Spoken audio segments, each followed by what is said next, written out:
Pronto.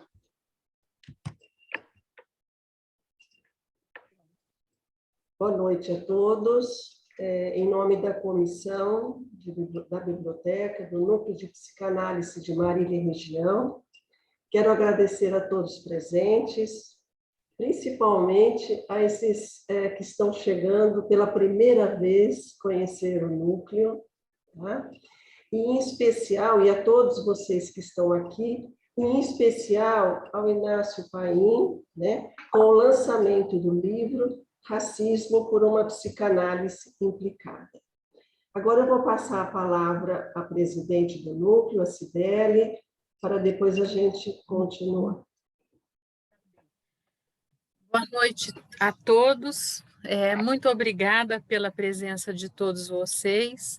A gente agradece imensamente, dá as boas-vindas às pessoas que estão participando pela primeira vez.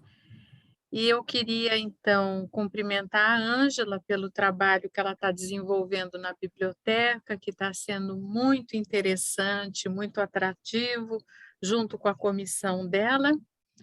E quero falar, vou ter a oportunidade de falar para o Inácio como a gente tem ficado satisfeita com o laço que a gente estabeleceu com você, sabe? A gente se sente, Inácio, assim, muito honrado com a atenção que você tem nos dado e a gente sabe, assim, a qualidade do seu estudo, o empenho que você faz para escrever, para apresentar os seus trabalhos e poder dividir um pouco disso tudo conosco, sabe? A gente tem, assim, toda a consciência do valor que é, sabe?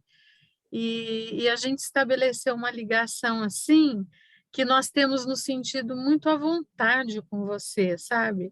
E por isso que eu acho que a gente te solicita tanto, e na medida de todo possível, nasce aceita, sabe? Então, a gente sente que nós estabelecemos uma parceria, assim, muito boa, então te agradeço muito, e eu desejo que hoje a gente possa ter uma noite, assim, bem viva, conversar desse assunto tão fundamental, tão importante, tão atual, viu? Então, eu quero dizer assim, de coração, obrigada a todos que estão aqui. E um abraço especial para o Inácio. Obrigada, Cibele. Então, antes de apresentar o nosso convidado, eu quero dar 2 recados. No final do evento, nós teremos o sorteio de um exemplar do livro, né, do nosso querido Paim. E a Valéria e a Carla, elas vão ficar responsáveis pelo chat.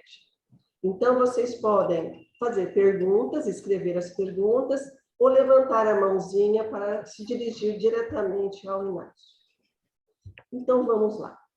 Inácio Alves Paim Filho é médico, psicanalista, membro titular e didata da Sociedade Brasileira de Porto Alegre, autor dos livros Metapsicologia, um olhar à luz da pulsão de morte, e no prelo, para publicação, conjuntamente com Raquel Moreno, Identificação, Imanência de um Conceito. Autor também de vários artigos publicados no Brasil e no exterior. Paim, agora a palavra é sua. Boa noite a todos e a todas. Eu tenho que agradecer muito as palavras, tanto da Ângela quanto da Cibele, né? E a Cibele falava ali antes, né? O que o mundo online nos permitiu, né? O que a pandemia segue fazendo de todos os danos, de mortes em números absurdos, né? O quanto nós seguimos num momento extremamente sensível, grave, que exige cuidados de toda a espécie, a importância das vacinas e todas essas questões, né, que infelizmente ainda se discute nesse país validade de vacina, né? Quando isso nós sabemos exatamente protetor e o quanto nós devemos a elas estarmos vivos literalmente, né? Mas a pandemia nos abriu portas até então fechadas, né? Eu nunca fui a Marília, eu nunca fui a Bauru, eu nunca fui à região, mas me sinto indo, né? Isso acho que tem a ver com o que a Ângela e a Cibele falam desses laços afetivos que permite que a gente possa, apesar da carência do encontro no real, mas só o encontro do virtual. Eu sempre me ressinto quando acabam os eventos, que provavelmente, se eu fosse a Marília, se eu fosse a região, nós iríamos tomar um vinho depois, iríamos conversar, tomar um cafezinho, né? Iríamos comer uma comida da região, provavelmente, como teve em Uberaba, como teve em vários lugares. Mas não é possível isso, mas mesmo assim, então a gente consegue tirar desse espaço virtual o máximo que ele pode nos dar. E uma coisa que veio para ficar, e provavelmente sim, facilita que a gente possa conversar, estarmos aqui nesse encontro com várias regiões do Brasil presentes, de lugares, e às vezes colegas que moram fora do país também podem acessar não só o evento agora, online, como ele está acontecendo, mas essa questão também bem importante, que é ter acesso às gravações. Queria também parabenizar a Ângela e o Núcleo pelo o vídeo que a biblioteca fez. O vídeo ficou genial, ficou muito bonito o vídeo, né? Eu pus nas minhas redes sociais, ele foi super curtido, super olhado, super visto, né? E ele ficou muito, muito legal, bem bonito e bem bonito, criativo, e é um prazer, né, para mim, que sou um psicanalista que escrevo, como eu dizia para a Carla na conversa anterior, tá do lado de um Borges, por exemplo, né? Isso é muita pretensão, mas a Ângela me contemplou com isso, então vai estar no meu currículo lá, olha, eu e o Borges temos algumas coisas em comuns, né? Mas vamos ficar por aqui. Então, assim, como é que a gente... Então, esses presentes, né, que a gente ganha dos colegas, dos amigos, então, que estar com vocês é extremamente importante. Mas acho que a gente tem que se dedicar um pouco ao nosso tema. Essa é a parte boa, essa é a parte afetiva, essa é a parte da troca. Isso também é algo que a psicanálise também nos dá. Acho que a psicanálise nos dá a possibilidade de fazermos as nossas clínicas, de tentarmos entender o sofrimento humano, da cultura, podermos trabalhar com várias questões, mas a psicanálise também nos dá, não sabemos se outras profissões ou outras têm a mesma dimensão, mas a possibilidade de criar vínculos de amizade, vínculos afetivos, que transcendem a simplesmente um trabalho que nós exercitamos e temos colegas. Temos uma série de vínculos, de histórias que a psicanálise me deu, e os meus grandes amigos, meus grandes vínculos perpassam a psicanálise e a minha história com a psicanálise. Então, acho que isso também é uma outra qualidade das nossas instituições, com todos os problemas que elas têm. Nós não podemos cair nas idealizações, evidentemente, mas temos a possibilidade de trocas, de contribuições, de aprendizado de vida, não só aprendizado enquanto uma ciência e uma proposição.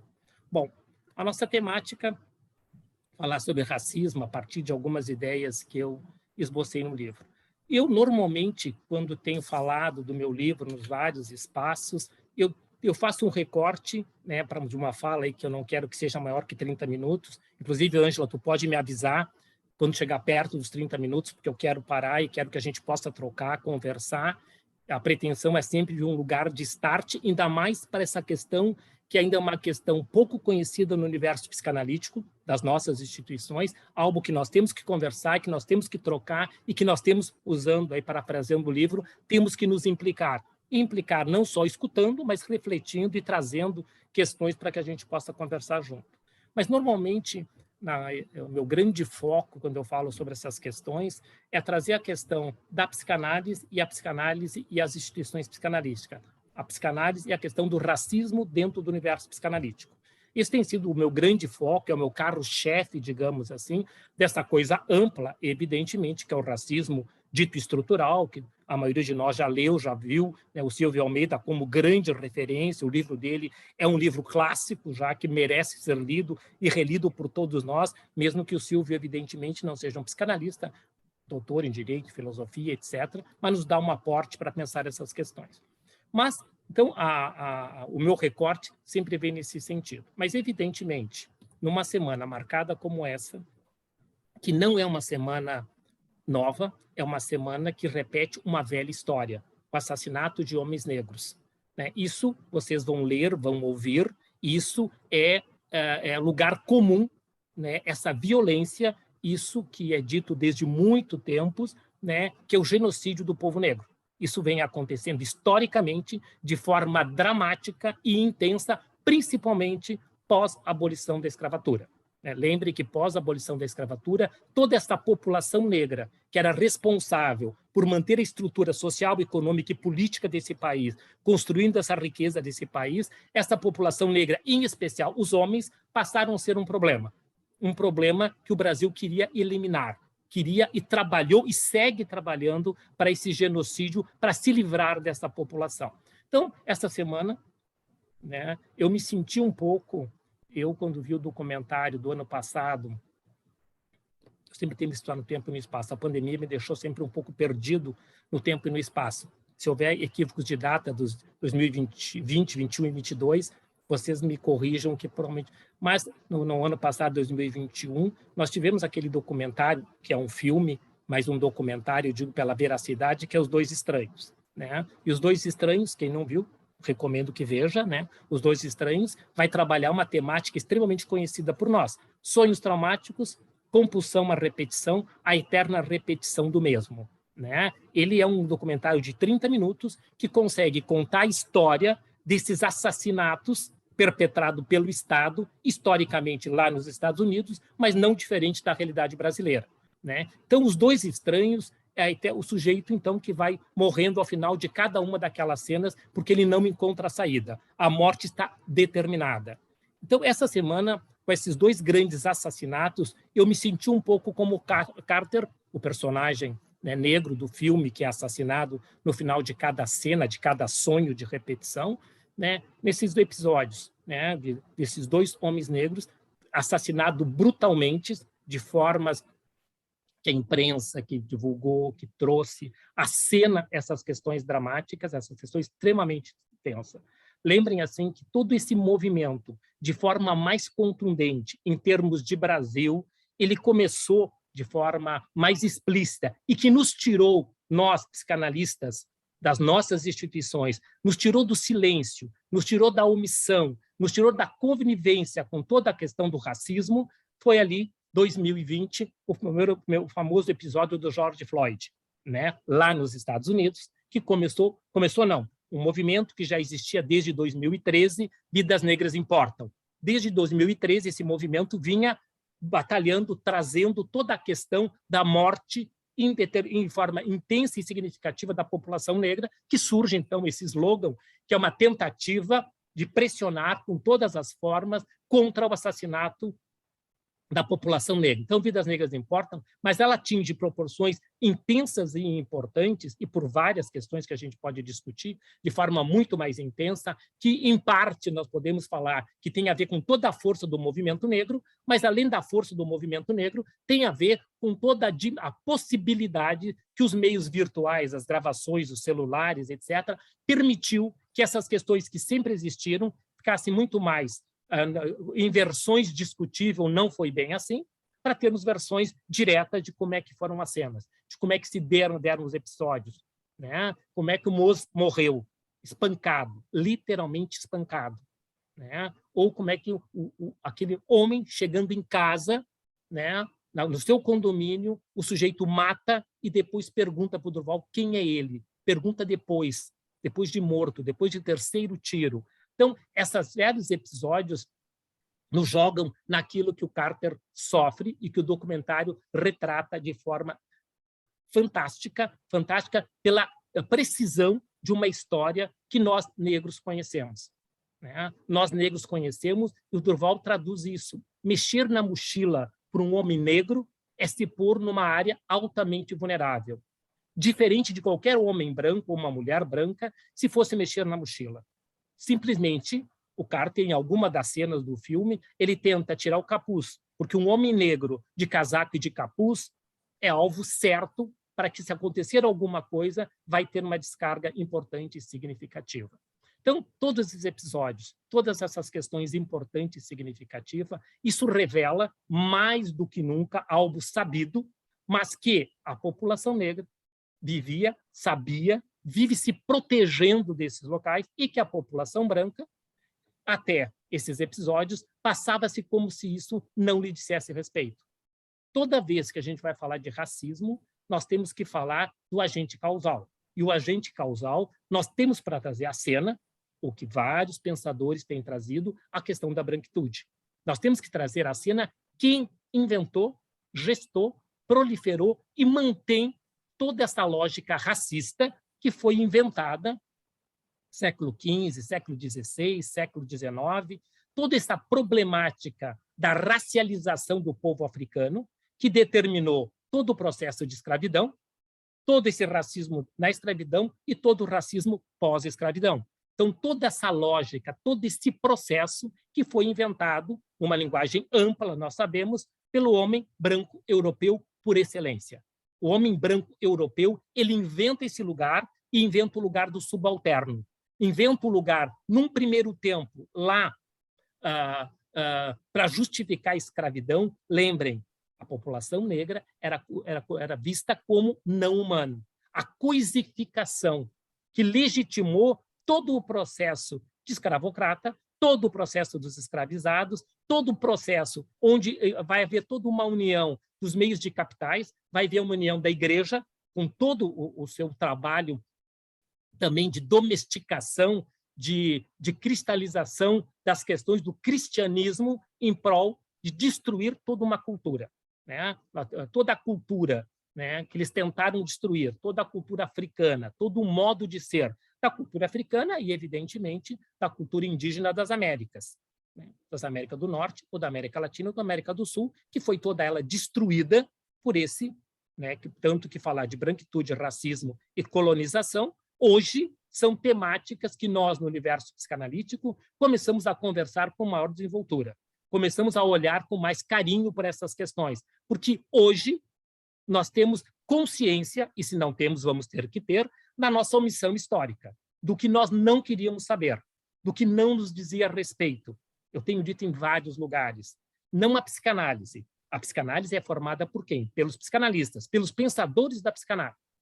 E os pensadores da psicanálise, por sua excelência, são europeus.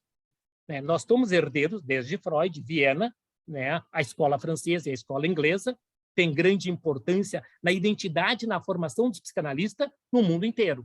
E ela vem permeada, ela vem atravessada por toda essa lógica racista, escravocrata, que também perpassam as nossas teorias, que perpassam a forma. Se a gente lê Totem e Tabu do Freud, você sabe que eu tenho toda uma intimidade com o pensamento freudiano, mas nós podemos encontrar em Totem e Tabu todo um processo freudiano extremamente importante que nos ajuda a pensar a violência das massas, que vai desaguar na Psicologia das Massas em 21, mas nós vamos encontrar o Freud falando do primitivo, do neurótico e da criança.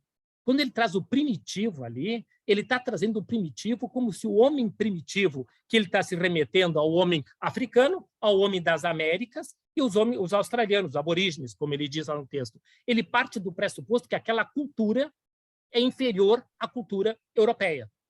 Claro, o Freud como sujeito avançado, mas preso ao seu tempo. E preso ao seu tempo, lembrem, o que é civilizado e o que é barbárie. E o europeu determinou que civilizado era todo o jeito de falar, pensar, ser, estar, conhecer o mundo. Tudo que era diferente daquilo era não civilizado, era bárbaro e tinha que vir a ser civilizado. E civilizado por quem? Pelo grande senhor europeu, né? Então, essa lógica vai permear, ela vai atravessar todo o contingente e toda a era de colonização, né? Vai se colonizando esses continentes e nessa colonização, evidentemente, vai se estabelecer uma questão hierárquica. E a hierarquia de raça é a marca mais importante e mais significativa, que vai permitir a esses colonizadores e seus descendentes adquirirem toda essa questão que, evidentemente, hoje falamos com mais propriedade, com mais proximidade, né? Por exemplo, né, eu tenho sempre que tocar como é que é a cara das nossas instituições, como é que é a cara da psicanálise, a cara da psicanálise brasileira.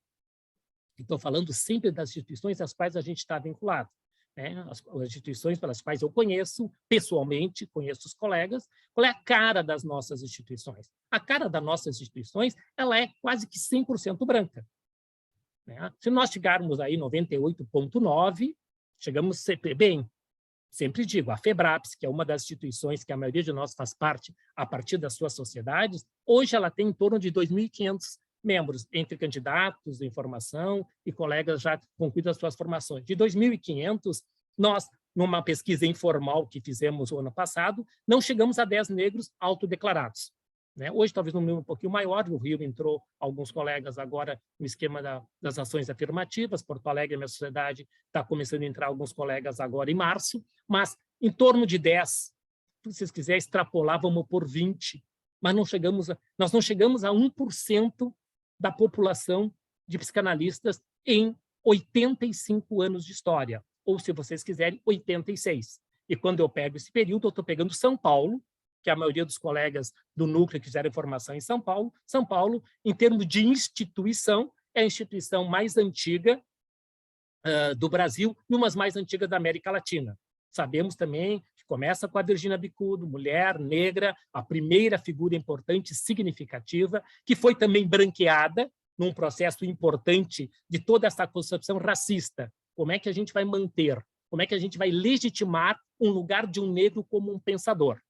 Né? Eu, nas minhas arrogâncias de me comparar, e vocês são culpados disso, se me coloco do lado do Borges, eu também me coloco um pouquinho do lado da Virgínia, né? Que é um problema, que qualquer dia eu vou ainda receber a conta disso. Mas vamos lá. Né? Como é que os negros sobrevivem num universo psicanalítico eminentemente branco? Nós temos duas alternativas, e estou dizendo que vão ter as exceções, mas vamos ficar amplamente, duas alternativas. Né? Ou nos branqueamos. O que é branquear? Branquear não significa nós não reconhecermos o nosso fenótipo. É vocês me olharem e ver o meu fenótipo. É um fenótipo clássico de um homem negro. Né? Se nós olharmos o fenótipo das fotos, que é o que eu conheço da Virgínia, ela tem todo o protótipo de uma mulher negra. Lembrando que ser negro não tem a ver com a cor da pele estrito sensu. Né? Lembrando que ser negro é uma identidade, é um jeito de ser, que tem a ver com a nossa história e tem a ver, evidentemente, com as várias miscigenações, produto desde a miscigenação forçada, os estupros das escravas, que começaram lá em todo de 1500, e quantos negros foram gestados, mulheres e homens, nessa violência, né, dos senhores de engenho, por exemplo, com as mulheres negras. Então, tem toda uma miscigenação forçada. E depois tem toda uma outra miscigenação que vai ocorrer no decorrer do processo. Então, ser negro vai além da cor da pele estrito sensu. Tanto que vocês vão ouvir falar, muitos colegas negros, que vão se dizer que é um negro de pele clara. Meus filhos são negros de pele clara. Eu sou casado com uma mulher branca, meus 2 filhos têm a pele clara, mas são negros e têm toda uma concepção do que implica ser negro nesse processo num Brasil racista. Né? Mas não produto, então, do encontro, né, de um homem negro com uma mulher branca. Então, toda essa questão do universo psicanalítico, retomando essas questões, é um branquear. Como é que os meus colegas e eu, evidentemente, participei até começar esse processo de tornar-me negro? Eu sempre remonto, o meu tornar-se negro começa em 2018. 2018, eu vou à África, numa atividade pela FEBRAP, sou diretor científico, e me encontro com toda uma problemática negra que até então ela transitava dentro de mim, mas transitava de uma forma não perceptível e não capaz de apreensão. Depois dessa vivência, e eu sempre tenho que dizer e citar que uma pessoa importante que me desacomodou nessas questões raciais foi a Vânia Cidade. Né? A Vânia Cidade, no primeiro encontro que eu tive pessoal com ela me fez uma série de perguntas sobre as questões de como ser negro dentro do universo psicanalítico, que, evidentemente, ela só me deixou algumas noites sem dormir, né? Como uma boa analista, de tantas perguntas que ela deixou em aberto e que elas até hoje circulam dentro de mim. Então, esse processo de branqueamento, que eu digo que foi feito por mim e pelas várias colegas que viveram comigo todos esses anos, é não me reconhecer como negro. Se eu não sou reconhecido como negro, não tem problema. Eu não posso dizer para vocês que até então eu não tinha um reconhecimento como sujeito que produz, que escreve. Não se tratava disso, mas se tratava, sim, de não poder me reconhecer como negro. Me reconhecer como negro seria um problema para esses colegas de alguma forma. Negro, com toda essa problemática, o que implica ser negro e essas questões. Então, isso começa a ser desvelado por mim, e à medida que isso vai sendo desvelado, vai se podendo, então, caminhar nesse processo que é assumir o seu lugar, e desde esse lugar também começar a escrever, produzir várias coisas, que culminou no encontro como o de hoje, como o livro. E a Carla me perguntava no começo como é que o livro surge. Então, ele surge dessas inquietações todas, né? Ele surge dessa desacomodação imperiosa, necessária e importante dentro do universo psicanalítico, partindo do pressuposto que a psicanálise tem muito que contribuir para toda essa problemática. Para toda essa questão, nós temos como contribuir para a resolução desde das questões da sala de análise as nossas intervenções na cultura. Nós temos material, nós temos como trabalhar todas essas questões. Mesmo que eu possa pontuar questões freudianas que têm a ver com toda uma concepção das suas identidades europeias e toda a sua questão de identificação também com o colonizador, nós vamos encontrar um Freud extremamente disruptivo. Um dos trabalhos que eu escrevi aqui, que é sobre Vidas Negras Importam, e que nunca ficou, volta de novo, né? Eu escrevi o primeiro trabalho sobre Vidas Negras, eu escrevi logo que o George Floyd morreu, a pedido da Beth Semente, a Beth Mori, Beth Semente é outra colega aqui de Porto Alegre. A Beth Mori me pediu para o OP que eu escrevesse um comentário a partir da morte do George Floyd e do João Mateus, que tinham acontecido juntas ali. Né? Então, foi o primeiro artigo, ensaio, não é nem um artigo, é um ensaio, sobre Vidas Negras Importam, sobre essas mortes, o que significava, o que implicava tudo isso. Isso se deu lá por junho de 2020. Né? Mas em 2021, eu escrevi um outro artigo em parceria com meu filho, que também é psicanalista, e nós escrevemos Vida Negra Importa 2, e nós escrevemos em função das mortes de 2 crianças, entre tantas, que morreram também para a famosa bala perdida, que nunca é perdida. Né? Nós sabemos a máxima, né? Pele branca, pele alva, né? Pele alvo e pele alva, né? Da música do Emicida, né? Sabemos que não é perdida, ela tem um direcionamento, os corpos negros. Né? E quando a gente fala do endereçamento aos corpos negros, a gente pode lembrar a Elza Soares, naquela música que ela cantou em 92, aquele rap, que é A Carne, onde ela diz: a carne mais barata do mercado é a carne negra. Né? Essa é uma frase contundente e importante que fala disso. A forma, pegando o exemplo desses 2 homens negros, né? O Mosé e o Durval, a morte deles, ela traz à cena essa carne barata, descartável, desnecessária. Eu não preciso, eu posso simplesmente me livrar desse outro, como se esse outro fosse uma coisa e não um ser humano, com todas as suas complexidades e todas as suas exigências. Então, o que tem a ver, além, evidentemente, que a gente pode falar das questões raciais, das questões xenofóbicas, etc. Mas a questão racial permeando, atravessando, e a nossa história, ela é composta desses elementos. A nossa história é repleta de milhões de exemplos. Os dados dizem: um jovem negro é assassinado a cada 23 ou 25 minutos no Brasil. Esses números a gente tem que ouvir e ter a dimensão do que é um jovem ser assassinado, e na grande maioria das vezes pelo Estado,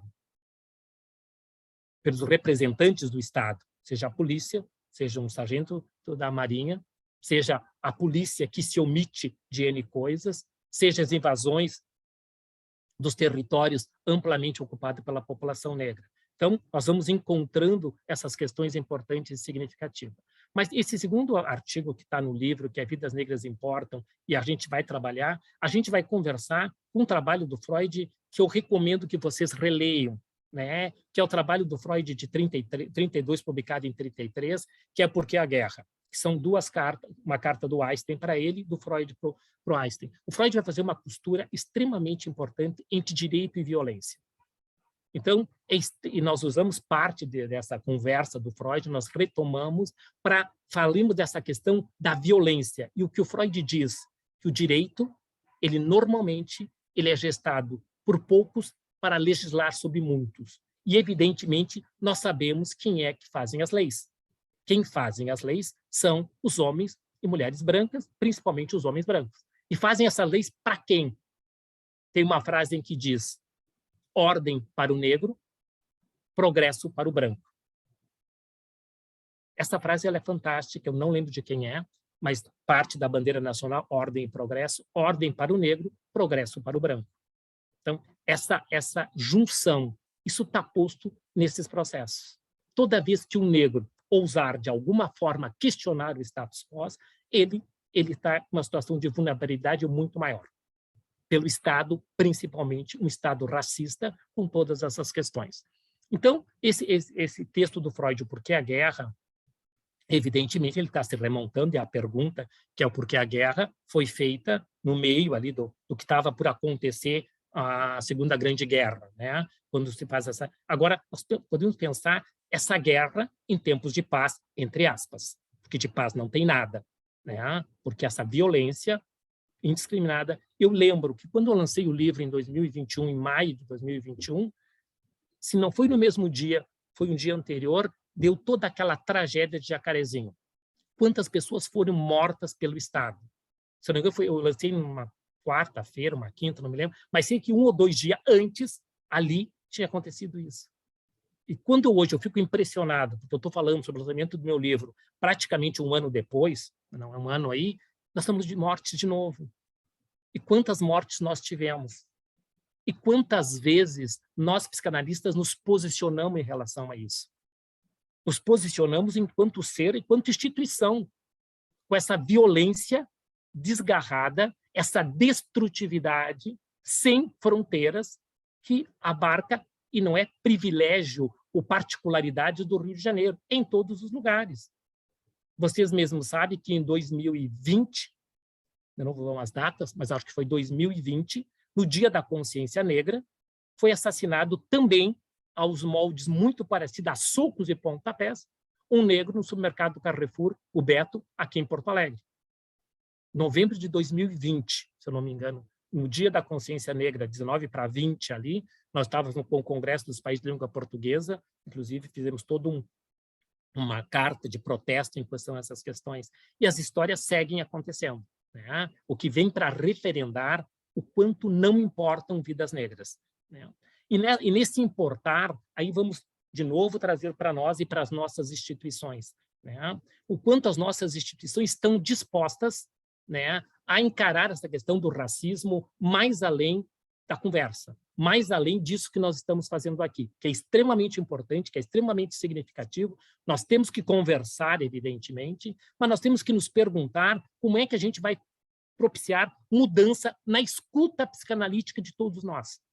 Se nós não escutamos isso que se chama o racismo estrutural, se nós não contemplamos e escutar o racismo estrutural, vocês sabem que é aquelas grandes questões da clínica, que a pergunta que tem respostas parciais, como toda boa pergunta, né? Como se dão as relações analíticas interraciais?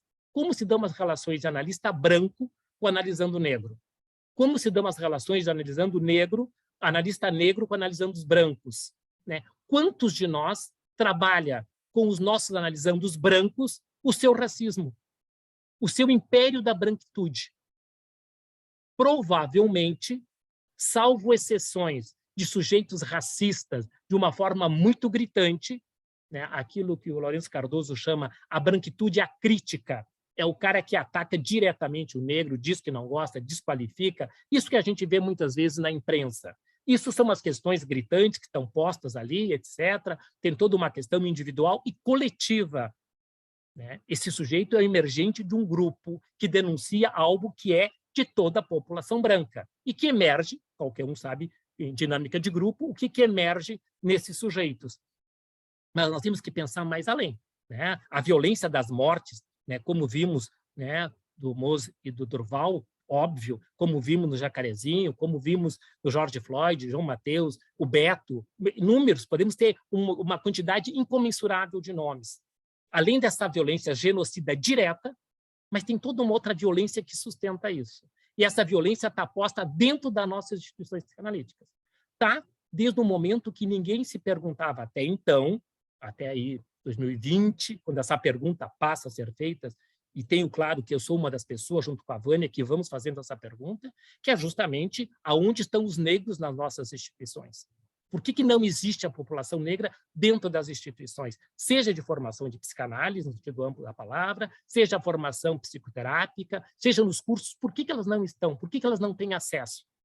Não têm acesso por questões econômicas, já que a população negra, classicamente, está numa situação de vulnerabilidade. Você sabe que o cenário só muda em termos significativos, né? E a Lídia, entre tantos, está na universidade. Esse cenário só muda nas instituições universitárias a partir das cotas, 2010, 2012. Então, nesses 10 anos que está fechando agora, é que esse cenário da presença da população negra dentro das universidades passa a ser um fato cada vez mais corriqueiro, digamos. Ter o acesso ao conhecimento, ter o acesso aos locais de formação, ter acesso a tudo isso que é natural para a população branca desde sempre. Para a população negra, só passa a ser um projeto viável a partir do momento das ações afirmativas dentro das universidades. Isso é inquestionável. Tudo que nós temos de produção sobre racismo, de qualidade importante e significativa, vem das universidades e vem do quê? Dessa população que vai fazer graduação, mestrado e doutorado e vai se debruçar sobre as questões raciais.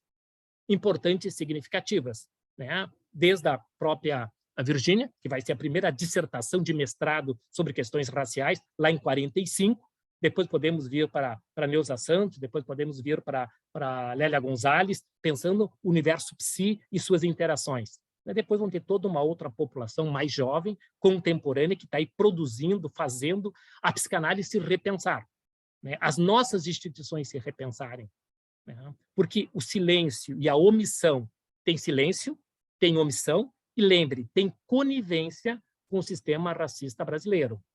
A psicanálise, a psiquiatria e a psicologia, que são, quando a maioria de nós ainda somos oriundos, a maioria de nós somos oriundos ou da psicologia ou da medicina.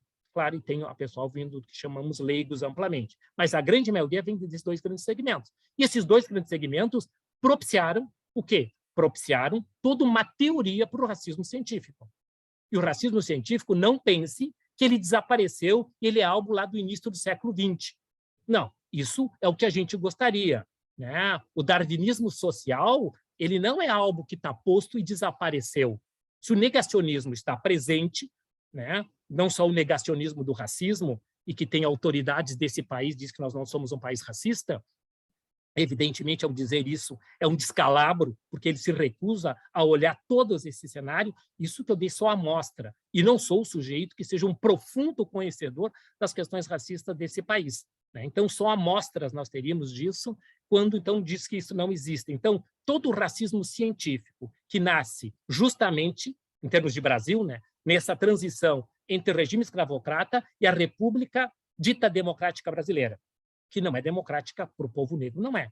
Porque democracia e racismo são coisas que andam em vias paralelas. Não tem como ter um regime genuinamente democrático com o sistema racista. Esse racismo que está posto nos vários segmentos e de várias formas e nas nossas instituições, com muita tranquilidade. Tranquilidade porque a pergunta não era feita, né? Nós só passamos a fazer essa pergunta em 2020. Eu lembro que o Sartre, que eu acho isso importantíssimo, em 60, quando ele veio no Brasil, ele e a Simone de Beauvoir, nas várias conferências que ele fez, ele perguntava onde estão os negros no Brasil. Ele sabia, sujeito culto, que o Brasil tinha, na ocasião, muito mais do que hoje, somos 56% da população dita negra, entre pardos e negros. Ele perguntava onde estavam os negros, que todas as conferências que ele fez nos anos 60, evidentemente, eram os grandes intelectuais brasileiros. E quem eram os grandes intelectuais brasileiros? Brancos, todos eles de origem do colonizador e do escravocrata. Todos, sem exceção. Então, e essa pergunta, onde estão os negros na nossa instituição, nós passamos a fazer em 2020, de forma contundente e disposto a escutar a pergunta e começar a trabalhar para darmos respostas. E as respostas perpassam. Não estão, porque todos nós somos racistas, nós não queremos saber dos negros dentro das nossas instituições, né? E não queremos saber, dizer, mas eu não tenho nada a ver com isso. Mas remontamos àquela questão, bom, se eu concordo que o racismo existe, o que eu, enquanto analista, dentro das minhas instituições, dentro da minha clínica, dentro do meu modo de lidar, como é que eu vou trabalhar com essas questões? Né? De novo, a Carla me perguntava como, né? Como é que E quando eu digo o povo branco, eu não estou me excluindo disso. Pois nesse processo, né, de também estar assimilado, ser um negro assimilado a essa cultura branca, eu também levei muito tempo para poder escutar de forma mais genuína e de forma mais produtiva e mais transformadora as questões do racismo. A minha escuta pelo racismo há 5, 6 anos atrás ainda era uma escuta marcada o racismo como uma questão psicopatológica. Ou seja, assim, a máxima que norteava as nossas escutas é que o racismo era um problema da autoestima do povo negro. Quando nós nos questionávamos sobre lembre que racismo tem a ver com questões econômicas, políticas, sociais e produção de subjetividades. E as produções de subjetividade têm a ver com a estética. Estética tem a ver, aos moldes freudianos, a estética da qualidade do sentir. Mas a estética do que é considerado como belo? O belo é o padrão universal criado pelo homem e a mulher branca europeia, que faz com que... Eu acho que a Ângela quer poder me interromper, Ângela? 5 minutinhos, tá? Só para você fechar, para a gente abrir para a conversa. Okay? Então, assim, para nos direcionar para uma espécie de pequeno fechamento para seguir, né? Então, a ideia, né, e eu sempre tenho me reportado, e talvez, né, o próprio texto do Estranho, do Freud, o Das Unheimlich, foi um texto que foi o tema do Congresso Brasileiro de 2019, foi um texto que, evidentemente, a escolha do Congresso para esse tema foi escolha de todos os diretores científicos de todas as sociedades. Mas eu era o diretor científico e tinha todo um carinho especial pelo texto, que ia fazer 100 anos. E não só pelos 100 anos, mas pela profundidade do texto. Mas por que eu estou reportando a esse episódio, nesses intercruzamentos, a importância de ter me reaproximado do texto do Estranho, né? Ou agora, como as novas traduções falam, do inquietante, ou ainda do incômodo, né? É um pouco essa questão importante, assim, né? Essa atividade, entre tantas que vocês possam participar sobre essas questões raciais e que, quem sabe, ela vá para o programa dos cursos de psicoterapia, para os cursos das formações, essa temática racial passe a ser objeto de trabalho, não como leituras complementares, e sim como leituras imprescindíveis na formação de qualquer analista. Como é que nós vamos formar analistas em termos das suas análises pessoais, que esperamos que possa trabalhar isso, o racista que existe dentro de si, das suas supervisões e dos seminários, se nós não pudermos trazer esse elemento importante e determinante do jeito do sujeito enxergar a si e ao mundo. Para terminar, eu quero ler um pequeno trecho, se eu não me atrapalhei aqui na minha um monte de livros que eu tenho, porque os livros me deixam parado, né? Então, cada vez que eu vou para uma fala, eu me encho de livros. Nem que eu não leia, eles estão aqui para me deixar um pouco mais acompanhado. Mas eu estou lendo um livro que eu recomendo para vocês, que é de uma autora gaúcha, mas que transita o Brasil todo, agora ela está morando em Altamira, no Amazonas, que é o Banzeiro Ocotó, né? Uma viagem à Amazônia, centro do mundo. É um livro que ela vai trabalhar várias questões indígenas, as questões também da destruição na Amazônia, a destruição do planeta, destruição importante e significativa, que também entra nessa lógica negacionista destrutiva, como se a pandemia não tivesse nada a ver com isso, né? Com toda a destruição que temos feito desse planeta chamado Terra. Mas ela começa na introdução falando de uma coisa extremamente importante, e ela cria um conceito que ela chama existir violentamente, quando ela vai falar do povo branco e da branquitude. A branquitude, ou o povo branco, carrega consigo um existir violentamente. E não só a violência que matou o Mose, não, a violência pelo status quo ao qual todo o povo branco está inserido. Eu vou ler um pequeno trecho, porque eu acho extremamente importante o que ela chama de existir violentamente. Então, lá pelas tantas, ela diz assim: em 2004, escrevi um artigo na qual afirmava que no Brasil, e acredito que também nos Estados Unidos, em outros países estruturalmente racistas, o melhor branco só consegue ser um bom senhorzinho, porque ainda assim somos sinhazinhas e sonhozinhos, mesmo quando buscamos ser igualitários. A desigualdade racial é nossa condição cotidiana, A experiência de existir violentamente ou de ser violenta, mesmo sem ser violenta, é algo que sempre me ocorreu. É duro reconhecer e sentir nos ossos, a cada dia, que existo violentamente. Daí ela segue. Às vezes, os privilégios mais difíceis de perder são mais sutis, assim como os mais subjetivos. Por séculos, os brancos falaram praticamente sozinhos, inclusive sobre o que é cultura e sobre o que é pertencimento. O que é a cultura? A cultura era a cultura europeia. Os brancos falavam praticamente sozinhos, até sobre o lugar do negro. Mas o primeiro privilégio que perderam foram quando as vozes negras começaram a ecoar mais longe. Foi a ilusão que somos limpinhos, porque não somos racistas, não somos limpinhos, porque não há como ser branco e ser limpinho em país onde os negros vivem pior e morrem primeiro e de forma catastrófica. É isso que eu chamo de existir violentamente, pelo simples fato de ser branco num país extremamente racista. Muito obrigado, por enquanto.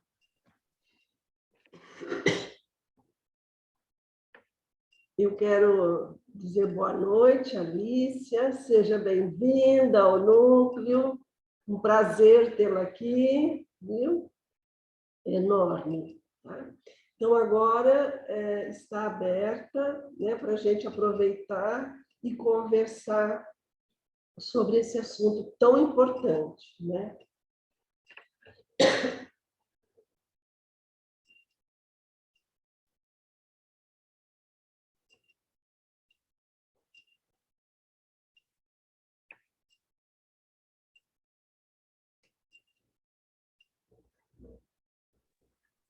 A Lídia quer falar? O Inácio, durante a sua fala, eu associei uma questão da nossa cultura e da nossa história, de ter a miscigenação das raças. E te ouvindo, eu fiquei pensando assim, que essa miscigenação das raças que nós temos na nossa história, será que pode ser considerado um branqueamento também? Porque na história escolar é divulgado que isso é uma riqueza. Eu te ouvindo, eu fiz uma inversão. Eu falei, será? Será que é uma riqueza ou será que isso também pode se constituir um elemento que confirma essa cultura do branqueamento? Queria te ouvir sobre isso. Posso fazer os comentários, Ângela? Pois não? Posso fazer os comentários? Pode Tá. sim, pode fazer. Tá. Lídia, eu acho a tua pergunta extremamente importante, né? Porque talvez sejam as várias facetas disso que a gente chama miscigenação, né? E temos que entender como é que ela começa, né? Temos isso, que eu falava rapidamente, né? E aí que a história que todos nós conhecemos, né? Essa violência implícita do estupro de todas as mulheres negras pelos senhores, né, pelos senhorzinhos, usando a expressão, então, e todos esses negros que vão nascendo desse processo, evidentemente, sem reconhecimento de paternidade, etc., com raras exceções, né? Então, isso é um processo. O outro processo é o processo que começa pós-escravidão e que começa todo o processo de branqueamento do Brasil. E o processo de branqueamento do Brasil, ele tem ele tem assim, a grande explicitação em termos políticos em 1910, 1911, o Congresso de Londres, que é o primeiro congresso de raças, né, que reúne povos de diferentes regiões, asiáticos, africanos, e o Brasil, se eu não me engano, é o único país da América Latina que é convidado para esse congresso. E para esse congresso vai o João Lacerda, que é um médico e antropólogo, e ele vai lá com um projeto que, em 100 anos, iríamos acabar com a população negra brasileira. E uma das formas de acabar com a população negra, que era a maioria, eu acho que pós-abolição, nós devíamos ser em torno de 70% da população brasileira. Então, nós éramos a grande maioria. Isso era um problema, porque esse Estado racista queria eliminar essa população. E além de matar essa população, matar, trancafiar, lei da vadiagem, todas as questões, né, tudo que o povo negro não ter acesso a trabalho, né, tudo isso vai fazer o quê? Então, marginalizar essa população e, de alguma forma, estimular, né, essa miscigenação como forma, então, de branqueando o país gradativamente. Então, que a ideia de 100 anos, nós teríamos um branco que não seria o branco europeu, não teria como ser, mas teríamos um branco típico da América Latina, né, que não seria. Tanto que outros países da América Latina, como, por exemplo, a Argentina, eles exterminaram com os negros. Se nós formos ver os dados da Argentina, por exemplo, um país próximo nosso, com várias afinidades, etc., eles tiveram uma população negra, claro que a abolição foi antes, mas eles conseguiram exterminar literalmente. A população negra brasileira resistiu e segue resistindo para não ser exterminada. Mas o que tu dizes é importante. Então, e a forma de estimular também essa miscigenação também passa pela ideia que o fenótipo do negro é feio. Se eu crio os meus filhos com a ideia que o jeito de ser do povo negro é pouco atraente, não é belo, não tem valor, não tem significância, etc., quem é que fica sendo objeto do desejo? E o Fanon, o Pele Negra, Máscaras Brancas, ele vai dizer que fica um ideal da busca da mulher branca como uma saída de um acesso ao que o homem branco, o homem negro não tem por si só. Então, todo o processo de miscigenação, não estamos falando, e eu sou casado com uma mulher branca, eu sou casado há quase 40 anos, né? Então temos uma longa história em comum, mas o que se trata é nós olharmos como é que a história vai chegando a esses lugares, né? E não que a ideia da descoberta do outro, pelo amor, pelo tesão, pelo desejo, do encontro, mas tem toda uma máquina e uma engrenagem que visava isso. Então, quando se fala dessa miscigenação como qualidade, que isso é toda a crítica com o movimento negro, tem Gilberto Freire. Quando ele fala do negro cordial, quando ele fala dessa miscigenação, ele desconsidera todo esse contexto, toda essa história que de democracia racial não tem nada, né? Muito antes, uma ideia de marginalização e de nos livrar, isso chama um pouco de epistemicídio, né? Que é a destruição do legado de um povo. Nós nos apropriamos de várias coisas africanas sem lhe dar o devido crédito. Tanto que hoje tem resgate de tu poder reconhecer uma série de coisas que é legado importante na língua, no nosso próprio português, na produção, na cultura, em toda a questão, né? Quantos negros que vieram da África com conhecimento de literatura, com conhecimento de trabalho em metalúrgica, de trabalho em vidro, de trabalho também de pesquisar e achar minérios. Então, tem toda uma formação que foi desconsiderada. Então, essa miscigenação, a priori, ela vem dentro desse processo de branqueamento, sim, para nos livrarmos da marca do negro africano como um ser de segunda linha. E, claro, se junta a isso toda a imigração italiana e alemã, que passa a se fazer como forma desse branqueamento também. E lembrem que o Brasil, isso está escrito, a preferência de imigrantes alemães e italianos, preferencialmente. Nem os portugueses, o Brasil pós-independência, tinha interesse, porque não eram brancos tão puros, tão caucasianos, que pudessem vir para melhorar a raça.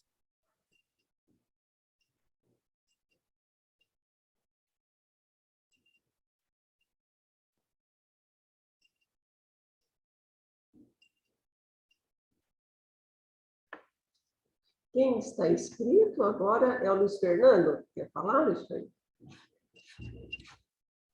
Posso falar. Bom, Paim, parabéns aí pelo seu trabalho e pela força que você tem demonstrado abrindo espaço, e a gente vai indo junto também com você, e cada um de nós também vai tentando abrir os espaços com essas questões todas. Eu queria colocar uma observação, porque talvez essa questão de toda a eliminação de um povo, né, o povo negro, especialmente que a gente está falando aqui, tem a ver com assumir responsabilidade e culpa, né? Eu lembrei do texto da Melanie Klein, Inveja e Gratidão, e isso é um processo psicológico muito complexo, né? Muito complexo. E, de certa maneira, quando teve a ditadura, que teve o processo de anistia, e também os militares não foram culpabilizados e não foram enquadrados como responsáveis por todos os crimes que eles fizeram. Então, tem, no Brasil, especialmente, vamos falar daqui, né, não tem essa questão de assumir as responsabilidades, né, que implica, então, culpa e reparação. E esse é um movimento muito complexo, né? Eu vi um documentário que eu cheguei a comentar com algumas pessoas sobre a exploração europeia que começou lá nos 1900, mais ou menos 1800 e pouco, na África, né? E o que eles fizeram lá, olha, é de chorar. Eu vi o documentário, era de chorar, porque os belgas, especialmente, foram cruéis.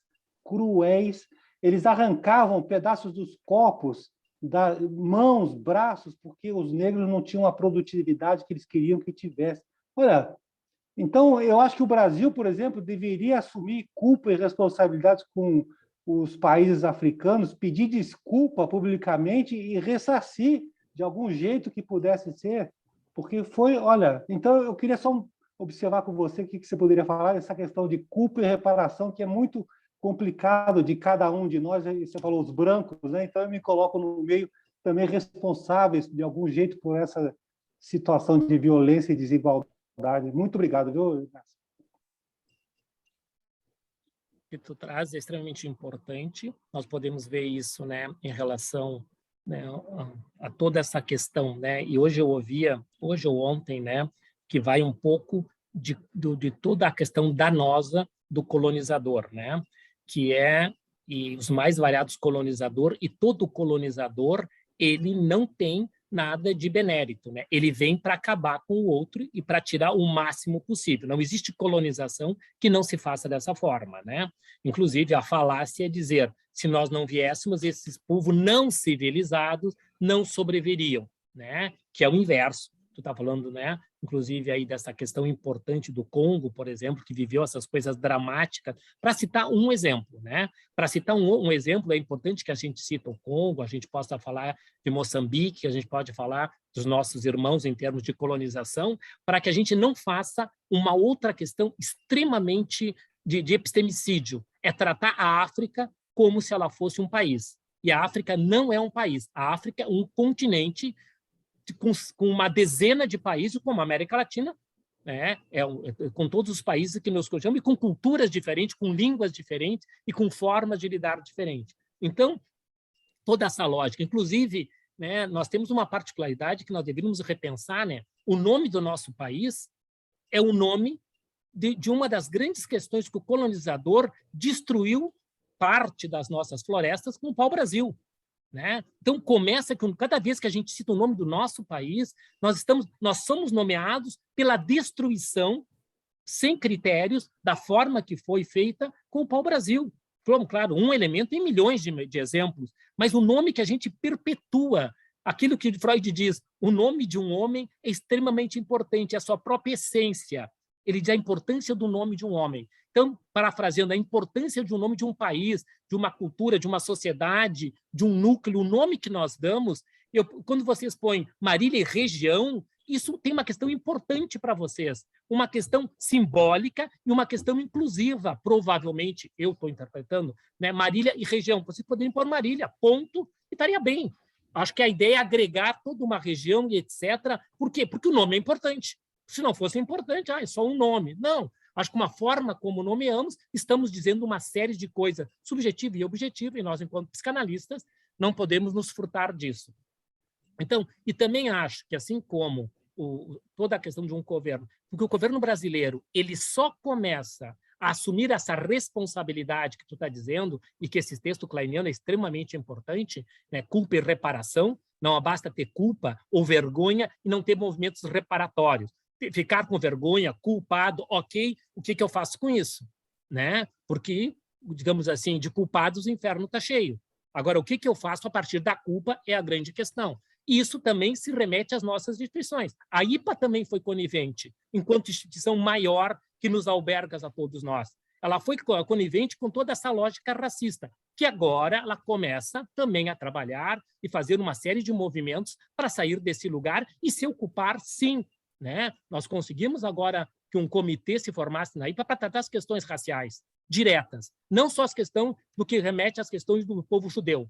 Você sabe que o povo judeu tem toda uma questão indiscutivelmente de ataque, de segregação, etc., mas que o povo judeu, diferente do povo negro, né, além do que nós temos 400 anos de escravidão em termos de Brasil, são 400, né, e o número de mortos que nós vamos colocar também são absurdos. Tem todo um holocausto psíquico e todo um holocausto do povo direto, importante e significativo, mas o povo judeu continuou tendo acesso ao conhecimento de uma forma ou de outra. E nós foi vedado a questão do conhecimento. Lembrem que criaram leis proibindo o acesso de negros, mesmo libertos, ao ensino. Né? Então, isso é um exercício de poder importante e significativo. Então, a IPA também, ela tem, a FEBRAPS passa a fazer isso com o trabalho que a Vânia vem fazendo, pensando nas nossas instituições, a FEPAL passa a fazer esse trabalho, e a IPA tem feito, e essa nova gestão está muito mais implicada nisso, importante e significativa, porque ela se deu conta, ou ela se debruça sobre essas questões raciais e assume também a sua omissão. Ela também deve um pedido de desculpa para o povo negro, o mesmo pedido de desculpa que ela devia aos homossexuais, quando ela impediu os homossexuais de fazer formação. Isso se passou muitos anos, né? Os homossexuais vão falar sobre isso, acho que anos 90, agora me faltou a memória, mas até os anos 90, se eu não me engano, que foi o Congresso de São Francisco, é a primeira vez que um grupo de homossexuais põe isso na mesa e pressiona esse absurdo que era considerar a homossexualidade perversão e, como tal, está vetado a formação analítica. O povo negro, isso não é explícito, mas explícito de uma outra forma. Explícito dessa forma toda que vocês estão vendo e que a gente está conhecendo e está podendo conversar sobre isso. Então, isso que tu dizes, o caminho pela reparação implica ações, né? Ações reparatórias, que o universo tem chamado de ações afirmativas. Eu gosto, enquanto psicanalista, quando eu penso nesses movimentos, dentro das questões psicanalíticas, é falar de ações reparatórias. Ações reparatórias que visem, sim, o acesso facilitado a tratamentos analíticos, mas acesso também à formação analítica. Se nós não tivermos mais analistas negros problematizando e trazendo toda essa questão, nós não vamos mudar o status quo. Por mais boa vontade que o povo branco tenha, ele precisa ter interlocutor. E os interlocutores, além desses clássicos que vocês conhecem no Brasil, que estão sempre trabalhando essas questões dentro das nossas instituições, é necessário que nós tenhamos acesso à maior população que há dentro das instituições. Cibele? Então, antes de eu colocar minha questão para o Inácio, eu também queria falar, Alicia, que é um prazer rever você aqui entre nós, viu? Seja muito bem-vinda, viu?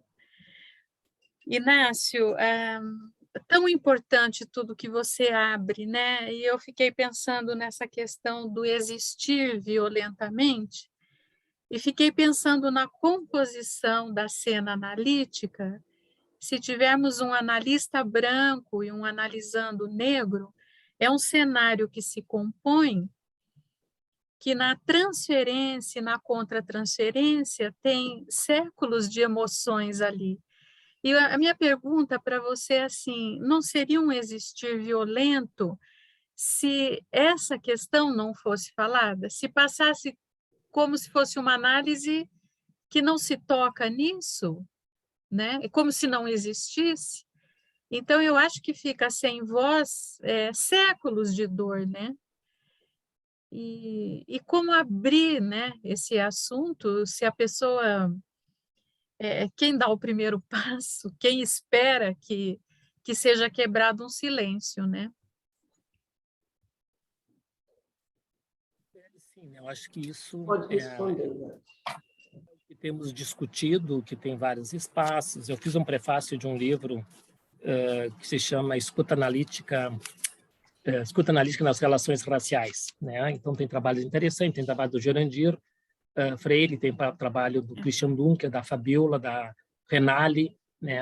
E do Fábio Melo, né? E eu fiz o prefácio e alguns comentários, então, sobre essa questão, né?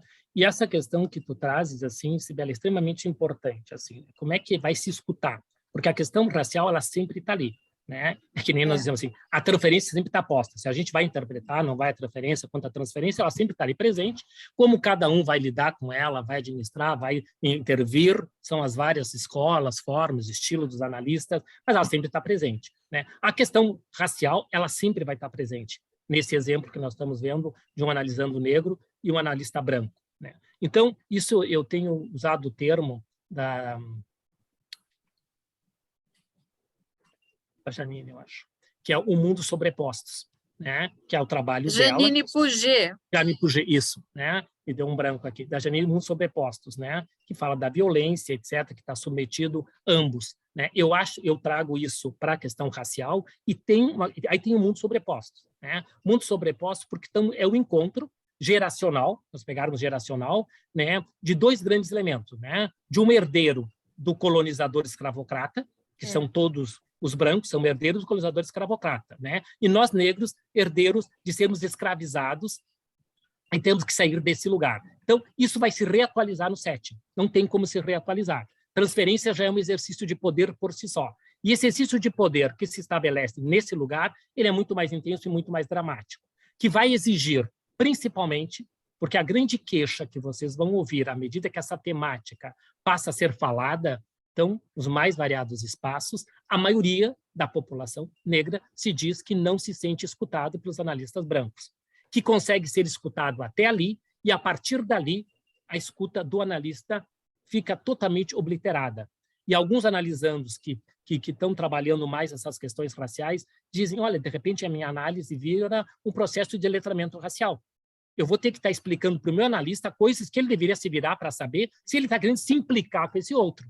Se eu estou querendo me implicar com analisando o negro, que traz tudo isso, e o que é meu, o que é dele, bom, eu vou ter que me virar e administrar todas essas questões de me haver com isso que amplamente eu estou chamando de letramento racial.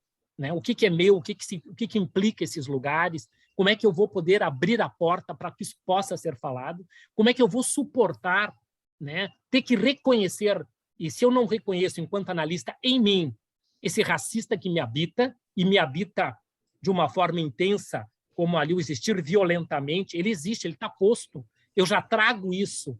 Né? E lembrem que toda a questão, quando se discute essa questão racial entre brancos e negros, e que todo mundo, Lia Werner, etc., pegar uma outra pensadora branca que trabalha a questão do racismo e da branquitude, ela diz exatamente o calcanhar de Aquiles, assim, para mudar o status quo, o branco vai ter que perder privilégios. E cada vez que o branco perde privilégios, desde os mais sutis aos mais dramáticos, isso sempre dá uma revolta muito grande no branco, que nunca teve abrir mão de privilégios nenhum. Eu sempre cito o exemplo de uma colega que um dia ela dizia, numa atividade dessas, que o filho foi fazer vestibular para medicina e ela, que até então era favorável às cotas, achava extremamente legítimo, o que ela, assim, no momento em que ela diz assim, puta, que merda que tem as cotas e talvez o meu filho fique fora do vestibular de medicina porque aquela cota vai para um negro. Claro, quando ela diz isso e ela consegue pensar e se dar conta, mas isso foi o raciocínio dela e de um bando de gente branca que diz exatamente isso.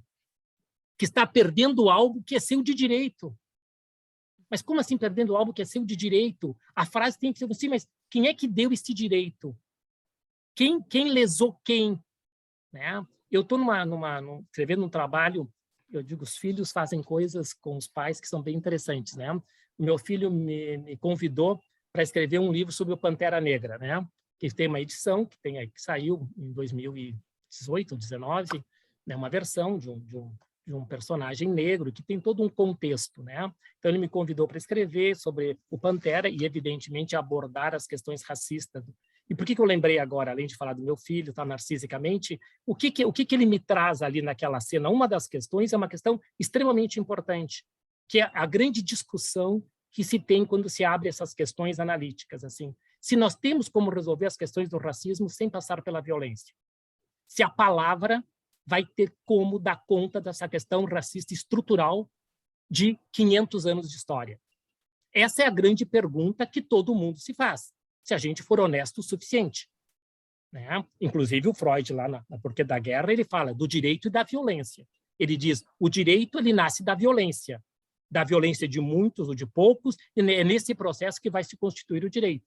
Então, a pergunta é justamente essa. E no Pantera Negra, entre várias coisas, tem uma discussão importante dos dois grandes personagens. Né? Um que acredita que uma cidadezinha lá, um território dentro da África, extremamente tecnológico, vai poder ajudar o povo negro do resto do continente, levando o seu conhecimento, e o outro que diz que não, que isso só vai ser levado se o povo negro puder se armar e ir à luta da única forma que ele conhece. E esse outro é um negro criado nos Estados Unidos, então toda a cultura racista. Então, esta questão que retorna, né, porque o Freud vai falar aquele texto sobre a psicoterapia, lá em 1905, ele fala sobre a magia das palavras. Eu acho aquela frase belíssima do Freud, quando Freud diz o poder da palavra de um homem de transformar um outro homem. Ele fala da magia das palavras.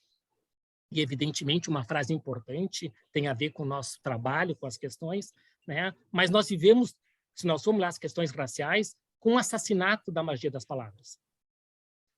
Né? Lembrem a morte do Durval. O que a imprensa nos disse? Né?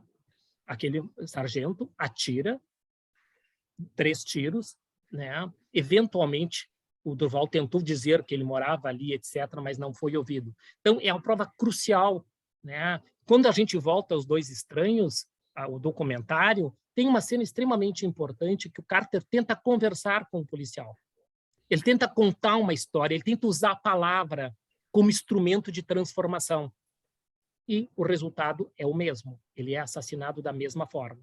Então, a grande questão que nós temos que escutar que nós temos que poder trabalhar enquanto psicanalista, podermos vermos, né, o quanto a palavra vai ser um instrumento que a gente vai poder recapitalizar, escrevendo, falando, não nos omitindo, indo para as redes sociais, falando nos espaços, né, indo para as atividades em que se põe na rua todas essas questões, porque nós temos uma questão central que ela segue sem resposta, mas ela está tensionada.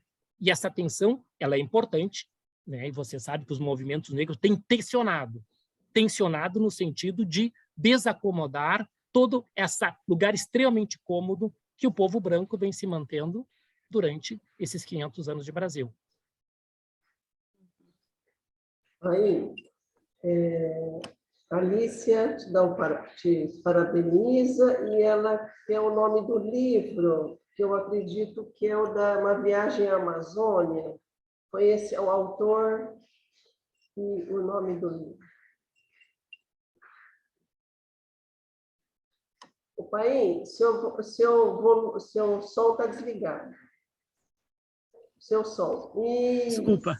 Não, é um livro da Eliane Brum, que se chama Banzeiro. O banzeiro é como se diz. Uhum. E, segundo ela, banzeiro é uma espécie de redemoinho que se faz no rio, em rios, e que os bons índios que trabalham com o rio Amazônico sabem que aquele local tem que ser evitado, porque senão tu pode cair no banzeiro e ser sugado, né? Então, o banzeiro é toda essa destrutividade, provavelmente, que fica como um polo de atração. Então, é Banzeiro Ocotó, uma viagem ao centro da Amazônia. Obrigada. Tá? Esse conceito dela, que até a Cibele retoma, eu acho que a gente, como analista, deve e pode trabalhá-lo mais. Eu comecei a ler esse livro da Eliane faz uns 15 dias, né, mas não consegui ainda destrinchá-lo todo como merece. Mas esse conceito, a violência, existir violentamente, usando ele literal, existir violentamente, eu acho que é um conceito extremamente importante e tem muito que a gente possa trabalhar a ele para poder entender um pouco melhor essa lógica, porque senão nós diríamos, mas eu não sou racista, eu nunca fiz nada, eu sou uma pessoa eticamente correta, faço o que eu tenho que fazer, pago meus impostos, pago decentemente as pessoas, eventualmente negras, que trabalham para mim. Ok, mas tem uma outra coisa que é essa questão estrutural, que isso está implícito uma violência que sempre vai ser danosa para esse povo negro. Aquilo que também dizemos várias vezes, né? Se o Durval fosse um homem branco mexendo numa mochila, provavelmente poderia sentir um certo desconforto, mas ninguém iria ficar, né? Aquilo que ninguém de vocês brancos sabem que é ir num shopping e ser olhado pelos seguranças, que aí vocês vão ter 500 histórias falando sobre isso. Isso é o existir violentamente, que todos nós somos coniventes. Aí, a Denise Casara, ela diz assim, sempre bom te escutar, Inácio, é cheio de vida e emoção. Andréia Santos, nossa, provocações deliciosas, obrigado, Inácio. A Sônia, parabéns ao Inácio pela coragem de falar com tanta propriedade sobre racismo e nossa responsabilidade sobre reverter este processo. Obrigado e um abraço. Alicia quer participar. Vamos lá, Alicia, fique à vontade. Inácio, bom, além de te dar os parabéns, eu queria conversar com você, porque nós temos em São Paulo, com Gina Levinson, grupo de parentalidade e adoção. Então, a gente se encontra com uma série de casais que vão a Curitiba à procura do menino loiro e de olhos claros. E eu tenho tido a oportunidade de tratar de uma menina em tratamento psicanalítico 3 vezes por semana, de pais descendentes de europeus, que foram a Curitiba a procurar o sonho, e que el obstetra, quando entregou a menina, falou que ela estava desta cor por el traumatismo do parto, que na realidade ela estava morada por esta circunstância. Claro de que el obstetra sabia que esta não era a história. E quando esta menina começa a nascer o cabelo, que o pai chama de bombril, ele se desespera, quer devolverla, ele acaba por aceitar, mas ele acaba por aceitar por uma obrigação superegóica moral. Como ele vai fazer uma coisa dessas após ter recebido todos os presentes, a empresa saber, etc., etc. Ele seria tremendamente condenado com essa situação. Esta menina vinha ao consultório perfumada de chamar a atenção. A sala de espera ficava impregnada, né? E depois de muito tempo de análises, ele veio e me confessou algo, né? De que ninguém ama por decreto-lei. E que não era possível para ele nem aceitar a esta menina, nem querer a esta menina. Que estava indo para condutas promíscuas, à procura de um homem que realmente gostasse dela. Né? E ele dizia, mas eu não posso gostar dela. Eu realmente deveria ter tido a coragem de devolverla, porque o que eu faço é um teatro, e ela sabe desse teatro e dessa mentira. Né? E, bom, eu fiquei assim tremendamente consternada, supervisionei, fui para análises, enfim. Mas no frigir dos ovos, né? Eu me cheguei a perguntar que seria o mais legítimo para esta menina, pelo sofrimento que isto lhe acarretava, porque ela poderia ser uma modelo, de tão bonita que ela era para mim. Mas ela tinha uma desvalorização e ela tinha uma baixa autoestima e um buraco narcísico, né? Que para provocar, e talvez por se sentir lá embaixo, ela enamorava a las piores criaturas que ela podia enamorar. Né?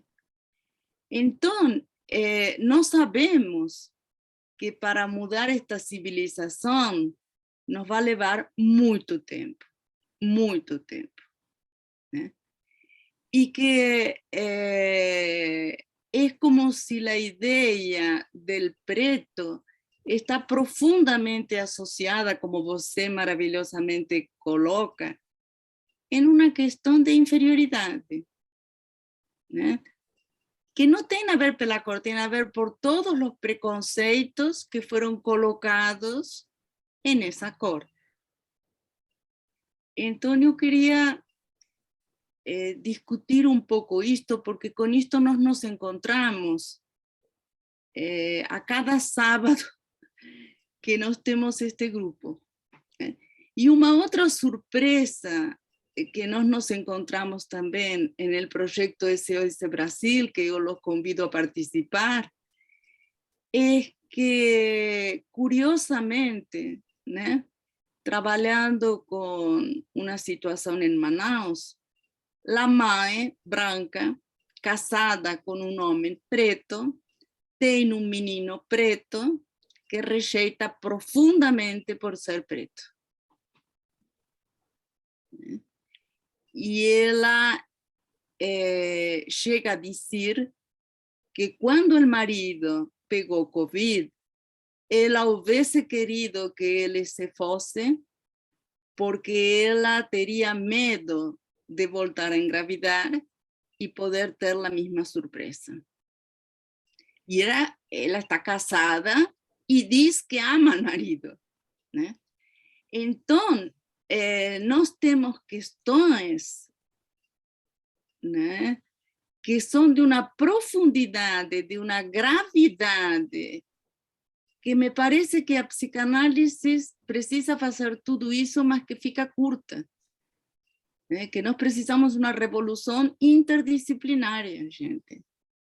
Porque senão não é possível. Né? As ferramentas que eu tenho como psicanalista me parece que não dão conta dessa mudança a esse nível. Mas eu te queria escutar. Alicia, que bom te ver, que bom saber do todo o trabalho que eu sei que tu fazes aí, importante, significativo aí. Mas concordo plenamente contigo, assim, né? As nossas ferramentas, temos algumas que são importantes, que nos dão alguma sustentação, mas elas ficam ainda a léguas de distância de questões extremamente importantes, significativas, nos dois exemplos que tu disseste, assim, né? Toda essa questão desse menino aí, filho de um casamento interracial, e que essa mãe produz ou reproduz algo da sua história infantil, né? Tipo aquela redenção de Cã, assim, né? A ideia, né, de branqueamento desse processo e desse filho que vem para marcar aí a supremacia da sua raça, digamos, negra em relação à raça branca, e isso para ela é vista como um demérito, né? Porque isso é visto como o projeto de vida dessa mãe, que é dela, mas a gente tem que entender que isso a complexidade, tem um coletivo que carrega todas essas questões. Não é uma questão individual de um trauma, de uma situação, que também tem, mas tem isso muito mais. Por isso que eu acho, quando tu diz, Alicia, para que a gente possa trabalhar genuinamente por essas questões, nós precisamos, além do nosso trabalho, esse trabalho de outras áreas afim, né? De outras áreas do mundo das ciências sociais, amplamente falando, que possam também nos dar outras ferramentas e outros aportes e outros tipos de abordagem, além daquela que a gente está habilitado a fazer, com os recursos que temos, que ainda são pequenos para essas questões. Se nós estamos falando de algo que perpassa a nossa história, e a história do mundo como um todo, não é só a história do Brasil, que o racismo não é um privilégio nosso, né? Ele permeia todas as culturas, vide a questão toda dos migrantes europeus agora e toda essa problemática atual que vive o Brasil, mas vive a Europa também, né? Então, toda essa questão nós precisamos nos haver, que nós temos instrumentos parciais, 2, que nós precisamos e temos que trabalhar com outras áreas afim. E aquela pergunta que a Alicia faz, assim, né, que a questão da mãe, a gente está num outro cenário, mas a questão desse pai, né, que não é um pai no sentido efetivo da palavra, está mais para o pai da horda do que para um pai simbólico, com todas essas suas questões, né? Realmente nós teríamos que nos perguntar, assim, viajando, né, Alicia, assim, sobre essas questões, se eles terem ficado com essa menina, se foi o mais terapêutico e que se o dano causado, se vamos ter como poder fazer alguma reparação nisso para dar algum subsídio para essa história. Nós estamos falando de uma história de uma menina, que eu não sei que história ela tem, de uma história desde sempre, né? Ela já vem para esse casal com uma mentira, né? Com algo que esse obstetra, por algum motivo que nós não sabemos bem qual, ele já conta uma mentira para esse casal, e aí começa toda uma sucessão de acontecimentos que deságua em algo que dificilmente vai poder, talvez o trabalho, o processo, dê algum contorno ao que não tem borda. Mas esse pai que vem e diz claramente toda uma questão que é dele de novo e de todo um contingente da qual ele representa. Ele representa ele representa todo um segmento social, cultural, que permeia e traz toda essa questão que nós estamos pegando esse pai como emergente de uma questão que tem esse termo, né? Branquitude crítica e acrítica. Esse pai tem uma branquitude crítica. Ele tem bem claro que, aliás, a crítica, assim, porque é o lugar dele e o lugar de branco que essa filha, entre aspas, negra, veio para destituir todo esse poder, toda essa aquisição. Tanto que ele está dizendo assim, vem para uma região onde tem uma predominância, ou tem um acesso a ter acesso a crianças brancas de olhos azuis ou muito perto disso. E qualquer coisa diferente disso não interessa a essa população. Então, acho que tem essas questões, mas acho que o mais importante do que tu trazes, eu acho, de nós reconhecermos os nossos limites e que nós precisamos, sim, trabalhar com outras áreas afim para podermos efetivamente fazer algum elemento transformador. Porque só o que nós temos é muito pouco e a psicanálise está no começo de poder trabalhar essas questões, em termos teóricos e em termos técnicos. E trabalhar essas questões, eu acho, Alice, você quer reinventar, como tu disseste, a própria psicanálise. Nós vamos ter que reinventar uma série de coisas à medida que a gente ousa abrir um pouco essa espécie aí de caixa de Pandora, que é poder, então, trabalhar com essas questões tão dramáticas e tão intensas que são a própria história da humanidade está atravessada por essas questões. Bom, Inácio, nós vamos agora caminhando, né, para o final, e aí agora nós vamos ao sorteio. Inácio, fala um número de 1 a 43.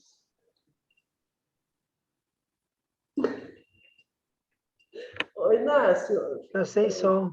Está sem som, querido. E algumas coisas que a gente não aprende. Faz 2 anos que tu vive aqui e acaba esquecendo.